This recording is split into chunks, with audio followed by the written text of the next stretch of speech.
ఏమండి మహారాణి లేచింది. ఏమో అప్పుడే లేచిపోయావు, ఇంకా 11 కదా అయింది, ఇంకో 4 గంటలు పడుకోలేకపోయావా? నీకు టిఫిన్ చేసి బొక్క, ఎందుకంటే నువ్వు లేచేది ఎలాగో లంచ్ టైంకే కదా. రాత్రి అంతా 12-1 గంట వరకు సినిమా చూస్తావు, పొద్దున్న 11కి లేస్తావు. ఇదేమైనా మంచి పద్ధత?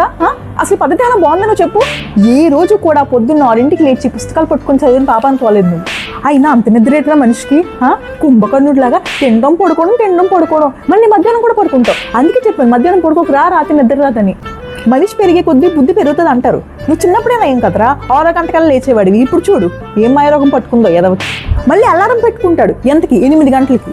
8:10కి ఒకటి, 8:20కి ఒకటి, 8:30కి ఒకటి. అది అలాగ నోరేసుకొని మోగుతుంటే నేను లోపుకోవాల్సి వస్తుంది. ఈ ఏదో మాత్రం లేగడు. ఇదిగో ఇది నీ పుట్టిల్లి కాబట్టి ఇలా సాగుతుంది. రేపు అత్తారింట్లో కూడా ఇలాగే లేటుగా లేచావనుకో, శనివారం పెళ్లి చేసుకుని పెడితే ఆదివారం నాగేసుకుని ఇంటికి వచ్చేస్తావు. అసలు ఆడపిల్లలు 6 తర్వాత లెగేస్తే ఎంత దరిద్రం తెలుసా ఇంటికి. అందుకే వారం కిందటి బుక్ చేసిన గ్యాస్ ఇంకా రాలేదు. అది వారు వల్లమ్మా. నువ్వు